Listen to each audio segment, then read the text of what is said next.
Hello, I'm Gareth Cottrell, and I'm joined by the band Daughters of Davis. Hey! And we are here for the Not Playing the Game podcast. Yeah. Yes, in this series, we're taking a step back to question some of the things that we get fed in society. So sure, some of those things are helpful, but some things are just not, right? Yeah, we are constantly bombarded with things about how we should look and how we should act. And there are so many perfect ideals out there that you can end up feeling inadequate or pressurized to change. And whether that's to do with our finances, our status, or even our appearances. And you know what? It affects us in so many ways. Yeah, but we believe, as you see in the Bible, you don't have to just take in what's sold to you. You know, each and every person has worth and value. So we just want to say, you don't have to compete with, anyone else or fit the media mold. You can just play the game. Playing the game. So what we did there with the name and the title. Very clever. Have you done this before? Do we have to have a guest who's dressed so well I know, and is so handsome? Showing because everyone this up, is man. putting me to shame. We tried our best. This man here that you can see or hear in a few moments' time is called Aaron Kent. Hi, Aaron. Hello there, sir. How are you? I'm very well. He even addresses me as sir. That's the first time I've ever been called a sir in my life. So we'll be talking more to Aaron soon, but we must not forget the prop, of course. Of course. You have found it, haven't you? Because it got slightly lost earlier on. Down the side of the sofa. Down there. So this is a whistle. Would you like to explain why we have a whistle, girls? This is here if we need to call an end to something, if we want to abolish something from the world because it's rubbish. Well, it It sounds needs to go. brutal, doesn't it? But Yeah, it's quite a powerful whistle. When we blow it, it has the most measly whistle sound that you can ever imagine. Ready for this? Is that because you're not blowing it hard enough? No, that's Or is it wrong. really that rubbish? Honestly, you don't want to give it a go? I've actually Go on then. left a bit of lipstick on it. Oh, He's going to put us excellent. to shame now, isn't he? Watch this. He's going to be wearing red Go on, lipstick in go a on, minute. Gareth. Oh, come on. To be fair, That was good. that was slightly louder, but it is a very rubbish whistle, isn't it, that? Well, It's a magic whistle, man. It's abolishing things. It's good. Abolishing Don't things. slag over the whistle. Well, today we're going to be talking about money. In Not Playing the Game, money is the answer. That's the title of this episode. Now, most of us would probably agree that money can't buy happiness. Do we agree on that? Yeah. Yes. You are hesitating here. Yeah, but it seems in our world that, why is everyone saying or kind of acting like you can buy it? Like, every time we see advertising, we see, something being sold to us and really happy people. But in see, the advertising. it can buy things, and those things can make you happy. But I think the thing is how long does that happiness last? Because I don't know if you guys are the same, but I often buy something, I'm like, yeah, I feel great, and then I'm like, I'm bored of that now. Next thing, Why is that? Well, we've got Aaron here, who's a businessman, and he's going to be sharing and telling us about being truly rich. So, you've had a fast car, you've still got a fast car. Does it bring you happiness? Are you happy to drive around in that flash car, Aaron? I love driving around Okay. in the fast, flashy car. It is really nice, but what's even more beautiful, what I love most about it, is the questions that come with it. That's a nice car. How did you get it? And then explaining that in order to get wealth or richness or anything nice, it's what you have to become first and what you do in order to get it. Oh, I want to know more. How do we follow that up? I just really pulled in by that. A lot of your work, you go into schools, don't you? And you tell them about a message, but what is that message that you bring, Aaron? So the most important message that I do bring to young people in schools, colleges, universities, and young adults is explaining to them that success is something that many people desire to achieve and to get, which is not a bad thing. But what's even more important than that, in order for you to achieve that success, you must understand that success first comes from serving others. So being willing to be a servant to others. If we think about, let's say, McDonald's, Ray Kroc, in order for McDonald's to become this exceptional organization, what they first did, they found a way how to serve hamburgers, cheeseburgers, milkshakes to thousands and millions of people. If we think about Apple or Microsoft, same situation. And with myself, which I'm extremely humbled by, putting myself in a position where I can serve others, whether it be wisdom, knowledge and understanding, intelligence, that motivation, that desire to want to achieve more, but to first understand you must become more. What do you make of that, Fern? really impressive. Coming from me and my sister, when we started out to pursue music, we sold like pretty much everything we had. I even sold my Game Boy. This is how like desperate, like we sold everything, my car, and we did car boot sales in the rain. So like we knew that we needed a certain amount of money to buy a van, and we scraped all the money together in the world that we could. And it wasn't a lot, but we bought this like rusty heap of a tin to tour in. And it felt like for us, like money was just like, it's always a struggle. You know, we were like living in this van and like on such a budget, on such a shoestring, that, you know, it was like economy porridge, 17p soup. And we would always like challenge ourselves, like who could find the cheapest dinner. Did you? I found it. Mushy peas. What was it? Yeah, mushy peas was 6p. For a whole, Look at his face. Yeah, I know. She did the same thing. She said it's not me. It's not a dinner, is it? Mushy peas. It's something you could consume to fill a hole. Yeah, that's, and you know, I kind of was going on. It's a sort of it's a vegetable, isn't it? So it's a little bit healthy. Yeah, man. Honestly, it's so bad. We just got experimental on the road as well. We used to try and just find substitutes for things because we used a lot of condiments. We use like mayonnaise instead of butter because you can get the sachets everywhere. But was that quite worrying at times? Because obviously you need to put fuel in this van. Mm. You need to eat. You need to do loads of other things that we all take for granted. Mm. Yeah. Was that a worry for you? Yeah, like to pursue the music and to make that the priority, everything else had to take a hit for us, like all luxuries, like everything. We just didn't do any clothes shopping or anything. And it was a real struggle, but it gave us a real sense of where there's value in things. And we would it would be so amazing if like someone would like treat us to a dinner, because like sometimes like we'd sing in churches and the pastor would say, I'm taking you out for dinner. We'd be like, woohoo! And then like, you know, just things like running water. So you remember in the van, right? The tank we used to have to fill up. Well, we would like, when that would run out, it'd be so irritating.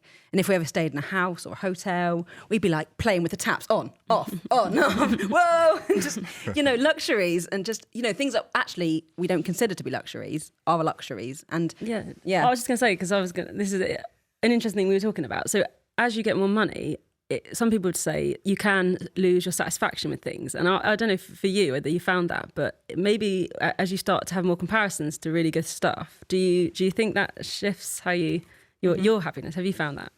I found that in the beginning, that desire, that goal of whether it be a nice car or a nice house, whatever the case may be, once you do get it, I think you were mentioning previously, it's almost like that joy can easily go. Yeah. But understanding the process of being in a position, okay, that's my goal. The process of getting it, that fulfillment is great. So then in my mind, then I'll think, okay, because I went through a specific process in order to achieve that, I can use that same strategy and apply it to something else, whether it be something else that I want to desire. But again, turning away from just the specific object or thing that you want to get and finding out, okay, how is it that I can help others also do that? Because what I've understood, and especially about wealth and money, it really isn't about me, but the truth is it's all about we. So the more that we can find ways to do more for others, by default, more money does come, and that's where the satisfaction comes into play.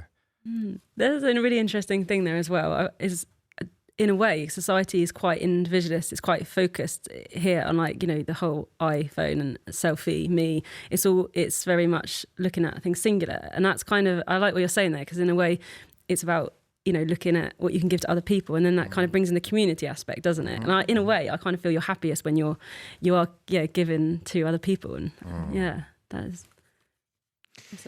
So we hear about celebrities who have got masses of wealth.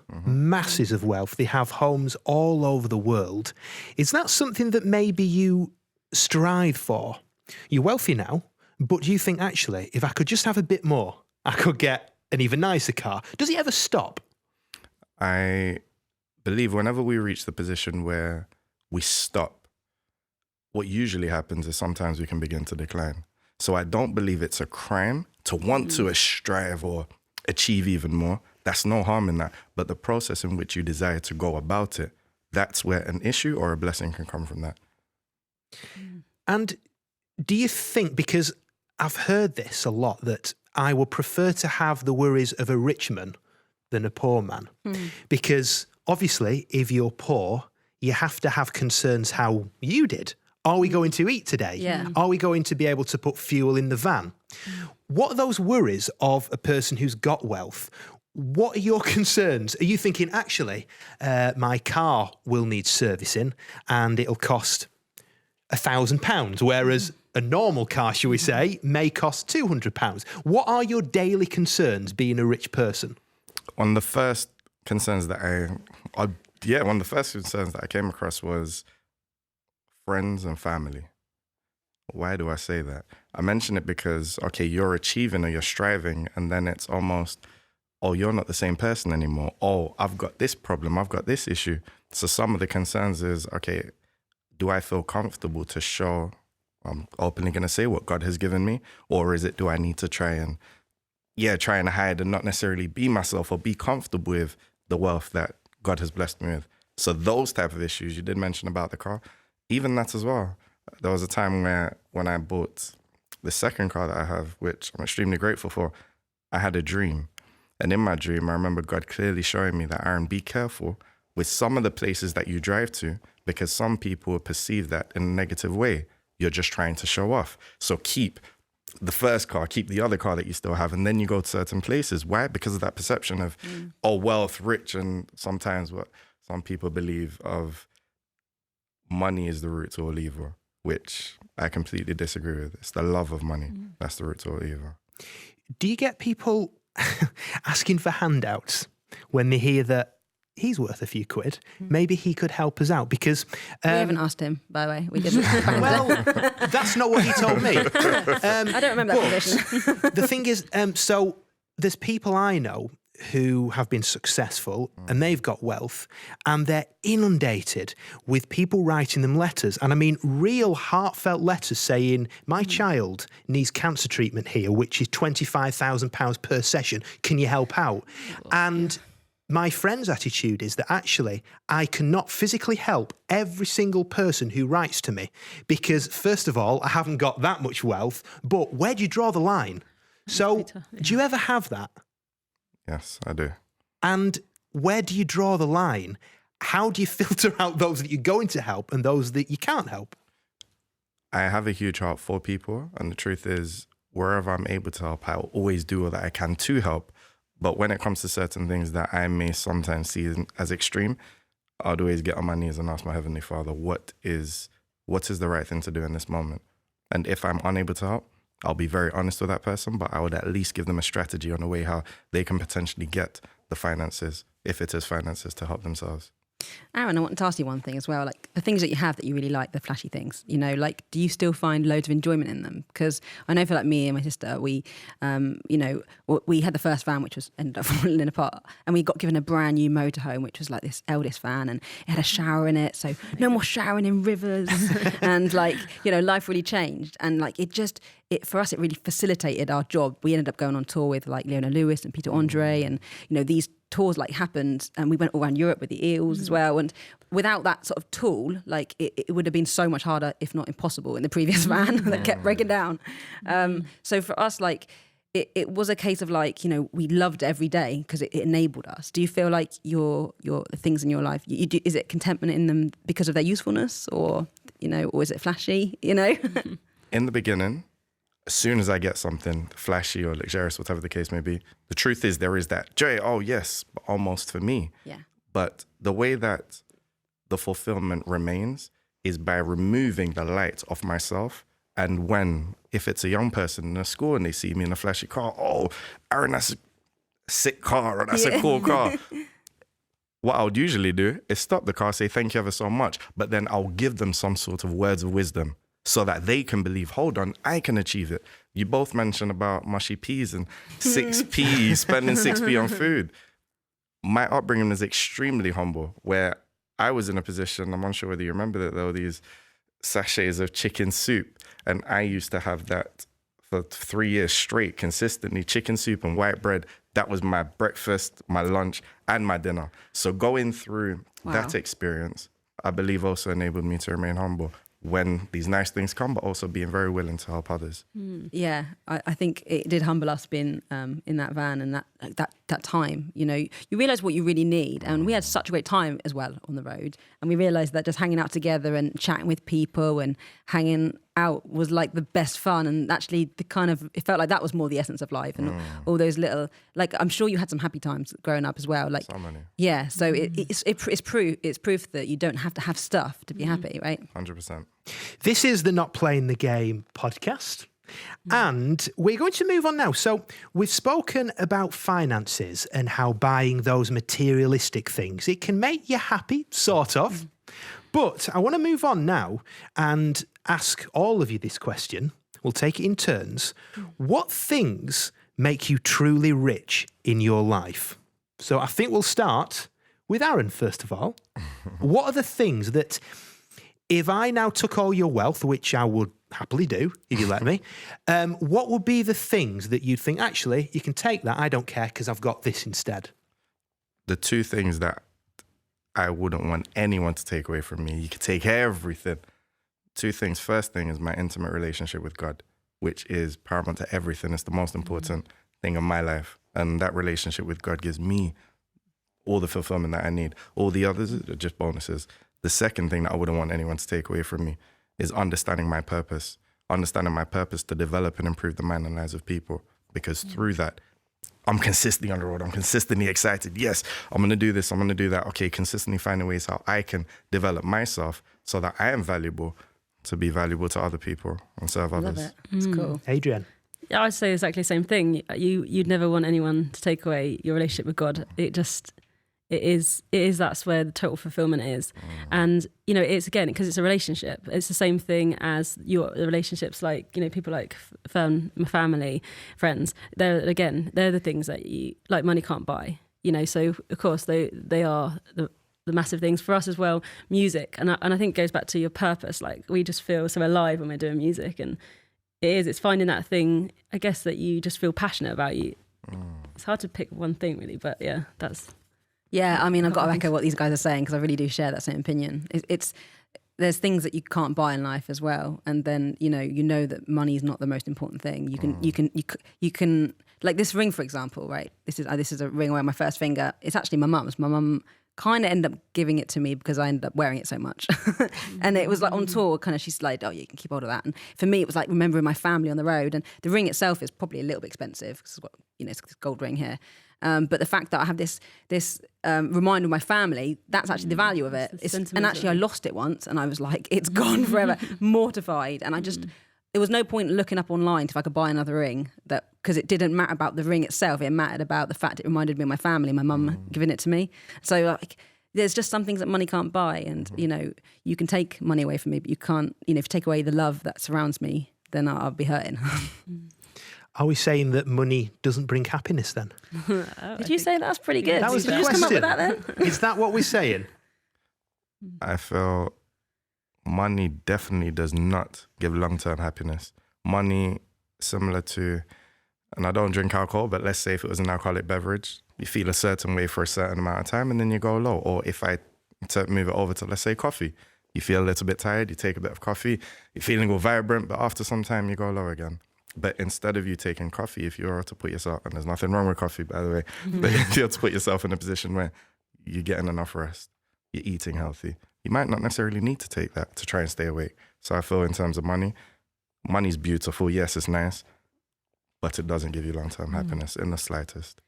That's actually a good point there, is that, often with life where there's a high, there often is a low too, like you were saying. But I think this is the thing about God, is that there's no low, is there? It's like you get joy, you get peace, and that you don't get like this come down or anything. So it's fun. That's an interesting thing. Hebrews 13 verse 5 reads, and this fits in perfectly. Who knew?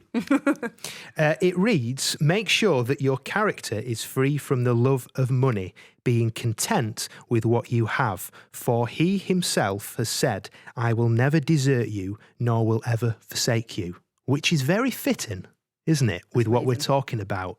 The key word there being content. Are you content? And I know that Paul in the Bible spoke about this. Yeah, like learning to be content in all situations. Yeah, It takes practice. it does. It does. It isn't because easy, You is have to it? learn it. You know, it's not something that comes, I guess, naturally. Because perhaps we can, when we're not comfortable in certain things, we could say, you know, I'm grumpy now. I'm grumpy. You know, we're just looking for comfort all the time as humans, I think. And once you get all those things sorted out, then you feel like you can be happy. But it feels like God can override when you don't have your needs being met. You know, your physical needs. I think. And often, I think you learn a lot when you are sort of experiencing what some people may see as the difficult times. Yeah. So maybe the journey to getting where you want to be. You two must have learned a lot in your wagon, touring around. Yeah. Although it was difficult at times, it must have taught you a lot. Absolutely. I mean, it just taught us to value each other as well, because always it was being together that got us through, and our faith. You know, like the gas ran out, the water ran out, everything was like running out all the time. But like our friendship and the love that we have for each other was never running out. And I think you can be content in life because you've got your heart full. And I think you can just sit back sometimes and think, you know, I've got everything I need. You can take all the excess away from me. And Aaron, finally, are you thankful for the journey it took for you to get where you are today? 100%. I feel the journey is the most important thing. The wealth, the riches, all these so-called nice things, as I mentioned, they are beautiful. But without that journey, what could easily happen is you could achieve them, but because you haven't had to work for them, or you haven't had the understanding that, okay, it's actually God who has blessed you with the knowledge, the understanding, the passion in order for you to get them, you won't understand how to manage it. And I also feel God consistently takes us on a journey, whether it be in wealth or in business, in singing, with this amazing podcast, where you'll experience certain challenges. And there are two ways that you can look at it. Either I'm not good enough, it just shouldn't work out. Or understand that, okay, this is the line of work, or this is where you're supposed to be, looking at each and every single challenge that you have gone through, and you learn from those mistakes, which then enables you to be in a position, or should I say, even myself, be in that position of you're grateful for the challenges. So you are then relatable. And you can help others who are going through a similar thing, or some who desire to go into a certain line of work or path. And you explain to them that you are going to experience certain challenges, but here is the wisdom, knowledge, and understanding that you can have so you don't make certain mistakes. Thank you very much, Aaron. This is the Not Playing the Game podcast, and our next guest, we've got a member of your band, which I'm looking forward to, who, it says here, dishing the dirt. Ooh. Looking forward to it. Great. Welcome back. We're joined by musician John Kendall, who plays with Daughters of Davies. So, you know this fella quite well, girls. Yay! It's too talented. That's his problem. How long have you known him for? We've actually Years. known for quite a number of years. Okay. But it's Yeah. just recently, start of this year, As the band we had has to grown. get him in the band, you know. And what's it like being with these 24 hours a day when you're on tour? Be honest. We haven't got there yet. So Okay. I'll tell you next time I see you. But no, they're lovely. They're lovely. We have good chats. As well as making music, we have deep conversations together about deep issues, which I love. I love doing that, you know, and we never necessarily come to any conclusions about what we're chatting about, but it's fun to have the chats anyway. So yeah, a great laugh. We have a good time. Now, let's be honest, for every massive international band like your Coldplays, like your artists such as Paul McCartney, the Beatles, there's thousands and millions of artists who are on the breadline and they either haven't made it yet or they never will make it. Is that part of being a musician? Is that part of the deal where it's right, we'll have to go and tour in a van, we'll have no money? Do we accept that? We did. we Right. did accept that, and we just embraced it. For us, it was more important to pursue the music than to worry about finances. So we just grabbed it with both hands after quitting our jobs. Adrian was an occupational therapist. Jacked that in, another that life. regular paycheck. Yep. And just thought to ourselves that, you know what, this is our passion. This is what we feel made to do, and it's worth it. So you kind of just succumb to the fact that there might not be money at the start. We just hoped it would grow, and it has grown. Yeah, it definitely has over the years. Yeah, we've got a fan base now that are amazing. They support us with donations and things, and they have our undying love. And that's sort of, we sell records. But, you know, the music industry's changed, and it seems to be difficult to make money like that used to be made in the old model. So you just have to get creative about how you keep funds in. John, there must have been times when you thought, actually, I would prefer to go and be a lawyer. I prefer to go and do a job which has a guaranteed income. I know that I can sustain my family. I can pay the mortgage. I don't need this stress. There must have been times like that. I'm not going to sugarcoat anything. Do you know what I mean? It's a hard journey. It's a hard road, but it's about being who God's made you to be. And it's that I couldn't get away from knowing in my heart who God's created me to be. How can I run from that? How can I not be that? How can I not pursue that? And also, I think what we do a lot, and I certainly, in my own life, I elevate financial security above my emotional security, my spiritual walk, my mental health. Why do we elevate, financial security above those things? And obviously because of what we can get from, what money can buy us and etc. And some would say there's some common sense wrapped up in that. But I think for me, I had to stop being so concerned about my financial security and be more concerned about, am I pursuing what God's called me to do? Because he did say he's Jehovah Jireh. He did say he would provide for me. Now, he didn't say I could sit on a sofa and do nothing and that he's going to just put it all through the letterbox and I'm going to be fine. That has actually happened to you, hasn't it? It has, and I'll get there. Tell us more on this. That has happened. That's happened a number of times. I'll get there. All right for some, isn't it? Hey? I'll get there. Yeah, but again, God brings blessings into your life, but you don't sit around every day just waiting for them. He's giving you tools, he's giving you abilities, and you go out there and you use what he's given you. But I think for me, when I decided to pursue music as a career, there's a lot caught up in it. It was what I dreamed about since I was a child. Going back to being that child again and going, why did I have those dreams? Where did those dreams come from? I didn't just wake up one morning and go, oh, sounds like a nice idea. I think I'll pursue that. There's something inbuilt in us, the way God's made us to be, a purpose that he's given us individually, that I thought, why am I not pursuing that?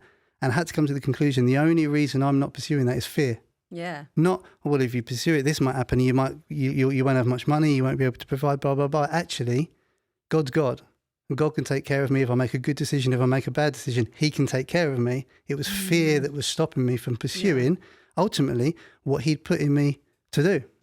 And it doesn't matter how much money you're earning in a job, if you're not happy and it's not your calling, you won't feel it in your heart, will you? Oh, definitely not. That's so true. So when I was doing occupational therapy, I used to love it. I was working in a mental health hospital and I loved working with people. And it was, I enjoyed it, but it just didn't feel, I felt like for some reason there was something else I should be doing. And it was, for me, it was music. And it's a strange thing because you can look and say, oh, well, am I helping as many people in that sense? But you can. I think when you're being yourself, you shine the most, and you will help the most amount of people. Yeah.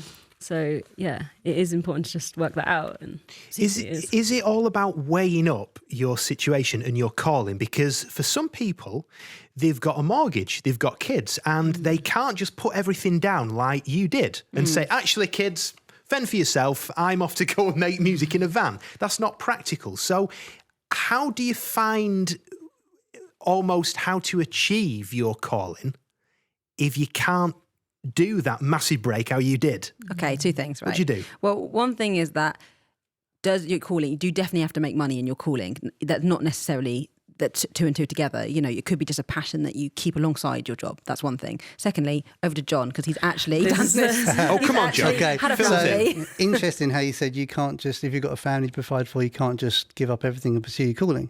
But that's what I did. That is exactly what I did. Six kids. 6 kids, yeah. And 5 at the time. I had another one in the middle of it all because we're just a little bit crazy Me as well. But it's all good. Again, it just came down to when you've heard the voice of the Lord about something and he's put a passion in your heart, he's just saying, go for it. I'm with you. And what stops us from going for it and believing that God is with us? We're like, yeah, but God, I've got to be sensible because I've got to have a job, I've got to have a good income, I've got to provide for my family. I remember one time God said to me so clearly, and I know that people listen to this, if they've not had this journey, it might sound a bit crazy, but I was struggling because there's been moments where it's really hard. And I said to God, look, I'm not providing for my family. You told me to do this. You told me to pursue music, but not enough money's coming in, so I'm not providing for my family. And my job is to provide for my family. I'm like telling God what my job is. So my job is to provide for my family. He said, your job isn't to provide for your family. Your job is to be obedient to me, and I'll do that. And I was like, oh, flipping it, I'm like, well, you don't argue with God when he says that, because then he's just, in that moment, he's reminding you, do you know who I am? It's like when God called Moses, and Moses was like, you got the wrong guy. What are you choosing me for? And God's like, I gave you your mouth. I gave you your mouth, and I can use it however I want to. So I think He's taken me on that journey, taken me back to that place many, many times. I'm God. I've called you to do something. You just obey me, and I'll make it work. And yes, I'll make sure there are struggles along the way because I'm teaching you something as well. This is the Not Playing the Game podcast with the band Daughters of Davis and their guitarist John. And I want to just go back to what you said there. So, can you reliably pay bills and your mortgage now? And you stepped out in faith. So take us back to that point when you went home to your wife and said, right, I'm going to become a musician. I'm going on the road. We've got 6 kids who need feeding. What was her reaction? Well, I'll tell you, it was a decision together before we actually did anything. So it was back in 2012. And we just got married.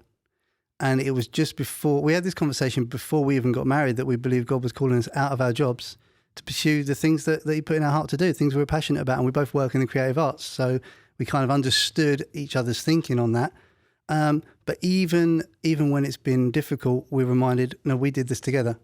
We made this decision together, knowing that God had told us to. So there have been moments where I'm a bit of a wreck because I'm scared, you know what I mean? And it's like, I've got a responsibility to provide for my wife and children. And then reminded, God says, well, no, you just obey me. And then moments where it's been hard for my wife as well. So what's been amazing is there's never really been times where we're both really, really struggling with the process at the same time. So one of us will say, remember what God said. You know, there was a time when I applied for the previous work that I used to do before doing music. I applied for a job. I knew that it was in the bag. I knew I could get it because of my experience. And I didn't tell my wife I was applying for it because I was having a bit of a panic moment. I was like, I've been living by faith all this time. I know I should keep living by faith, but actually this is really scary. And I remember my wife saying to me, why did you apply for that job? I said, because I know I can get it and I can have a set income every month and provide for my family. I said, but what did God say a few years ago? He hasn't changed his mind. And I think, you know, we've had to remind ourselves, revisit that place when God spoke and said, this is what I've called you to do. This is what I've enabled you to do. This is what I'm going to continue to enable you to do. This is how I'm going to continue to provide for you. Go back to that place. What did you feel in that moment when you heard my voice, before you heard all the other voices? Because there's always going to be other voices that say, don't do this, don't do that. Have you thought about this? Have you thought about that? Because but before you heard all those voices, I spoke and I haven't changed my mind. So go back to that place. So we've had to remind ourselves, go back to that place because God hasn't changed his mind, and look at what he's done along the journey and look at where you are now from where you were there. You're like, so when, you know, so mostly those panic moments are irrational. You know, some would say, well, no, it makes sense because of what, you know, but no, but when you look at everything God's done, it's not irrational to start panicking like that if you remember who God is and what he's done and how he's shown himself. Now, girls, this is your call, but I think this could be a moment for the whistle where we need to almost put a stop to letting those voices tell us that we can't do this, we can't do that. Yeah. What do you reckon? I mean, obviously, I like your whistle, I was your gonna say the podcast. same thing. I like the blowing the whistle on. You're good at coming Blow up the with whistle on the reasons. This needs voices. to be blown because, you know, fear can stop you doing things, right? And it can cripple you. But God is so much bigger than our fears. And we've just seen so many miracles on the road and afterwards. I really seen God provide in amazing ways. I remember one time, Fern, do you remember we were, I think we'd run out of pretty much everything in the cupboards. And I mean, there was like barely anything apart from condiments. And we lived on condiments for a while at the times. But we were like, we're getting hungry now. And we had a gig one night and then someone just turned up to the gig with bags of shopping. They didn't know that we needed food. And it's pretty much all the things that we would have bought, plus my favourite biscuits at the time. Yeah. Obviously, I'm being vegan now. I can't eat them. But they do dairy-free ones. So They're great. Thanks for the heads up. So with that, Anyway. we would like to blow the whistle on fears and doubts that stop you following your dreams. You ready for this? Here we go. Ready for the measly whistle Big sound? build up. Make it a good one. Oh, you have to redo that. You have to redo that. come on. Adrian, come on. You can do it. I love the fact that there's like a bit of red lipstick on this now. Your sisters, it's fine. Oh my God, it's just difficult. Give it to John. He knows how to do it. You did a good one. I did 3 little ones though. Does that Go count? on, that's fine. It's been blown. You're listening to the Not Playing the Game podcast with the band Daughters of Davis and their guitarist John. And I want to share this with you all. So it's Luke 12:22 to verse 34. For where your treasure is, there your heart will also be. What do we make of that? Have you done that test where you look through your bank statements and it instantly jumps out at you? It's such an and you interesting go, thing to do, yeah. Clearly your heart is on Netflix and takeaways. Well, I have a funny story. When my husband and I were first married, and we were absolutely brassic, really poor, only just still being a musician in the early days, and I still am now, obviously. And he was an artist, painter. His career was growing, and we were struggling on absolutely the budget of budgets. That's the story of my life. It's got better since. But we were gifted with £500, right? It was a gift, and it meant like everything to us. And we were just like, oh my gosh, it's amazing. And it was in my husband's coat pocket.